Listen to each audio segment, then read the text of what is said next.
সুপ্রভাত। মহালয়ার দিন কেন গঙ্গার ঘাটে স্নান করে তর্পণ করতে হয় সেটাই আজকে আপনাদের সঙ্গে বলবো। তো আশ্বিন মাসের কৃষ্ণপক্ষ, মানে ওটা হলো পিতৃপক্ষের শুরু। আর অমাবস্যা পর্যন্ত পিতৃপক্ষ চলে, তারপরে হয় দেবীপক্ষের সূচনা হয়।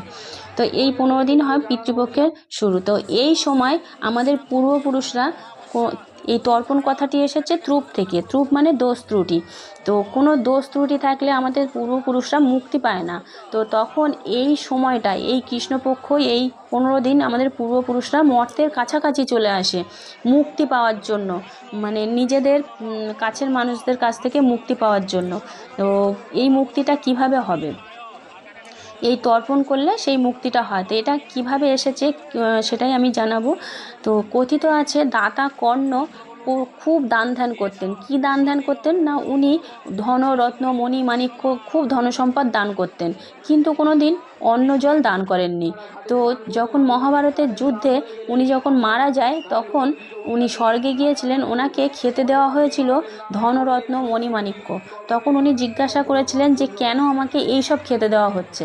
তখন দেবরাজ ইন্দ্র বলেছিল, তুমি কোনো দিন মানুষকে মানে অন্ন জল দান করনি, এমনকি তুমি পিতৃপুরুষের উদ্দেশ্যেও কোনো দিন অন্ন জল দান করনি। সেই জন্য তুমি সবসময় ধনরত্ন মণিমাণিক্য এইসব ধ্যান করেছো, সেই জন্য তোমাকে এইসব খেতে দেওয়া হচ্ছে। তখন উনি বলেছিলেন যে আমার এর মুক্তির উপায় বলুন, আমি কিভাবে এর থেকে মুক্তি পাবো। তখন ওনাদের কাছ থেকে 15 দিন উনি ওনাকে ছেড়েছিল। উনি মর্তে এসেছিলেন 15 দিনের জন্য, 15-16 দিনের জন্য। তো এসে তখন উনি অন্ন জল দান করেছিলেন না, কবে, এই অমাবস্যার দিন, যেদিন পিতৃপক্ষের শেষ আর দেবীপক্ষের সূচনা, সেদিন উনি অন্ন জল তিল জল দান করেছিলেন পিতৃপুরুষের উদ্দেশ্যে। তো সেই থেকে তর্পণ চলে আসছে। তারপরে তিনি মুক্তি পেয়েছিলেন, তার পূর্বপুরুষরাও মুক্তি পেয়েছিলেন। আবার আছে ত্রেতা যুগে শ্রী রামচন্দ্রও একই বলতে উনি রামচন্দ্র ও পূর্বপুরুষদের উদ্দেশ্যে তর্পণ করেছিলেন, কবে না এই ঠিক অমাবস্যার দিন দেবীপক্ষের সূচনাতে। তো সেই জন্য সেই থেকেই রীতি আছে যে এই পিতৃপক্ষের শেষ আর দেবীপক্ষের সূচনাতে অমাবস্যার দিন আমাদের পূর্বপুরুষদের উদ্দেশ্যে তর্পণ করলে তো পূর্বপুরুষরা কোনো দোষ ত্রুটি থাকলে তার থেকে মুক্তি পায়। আর ওনারা মুক্তি পেলে আমাদের কি, আমরা যে তর্পণ করছি আমাদের কি লাভ হবে? হ্যাঁ, আমাদেরও লাভ হবে।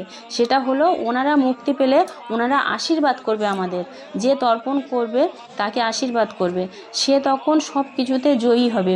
মানে ধনরত্ন, কোনো কাজে বাধা থাকলে সেটাতে বাধা বিঘ্ন সব মানে কেটে যাবে। আর দোষ ত্রুটি, আমারও দোষ ত্রুটি থাকলে, পাপ থাকলে, সেগুলো থেকে আমিও মানে দোষ ত্রুটি কেটে যাবে। তো সেই জন্যই তর্পণ করা হয়। আর এই তর্পণ করাটা মানে সবারই ভালো। পিতৃপুরুষদের উদ্দেশ্যে, যে কোনো পিতৃপুরুষদের, আপনার দাদু ঠাকুমা আরও তাদের বাবা মা, সেই সবাই উদ্দেশ্যে তর্পণ করা যায়। তো আমি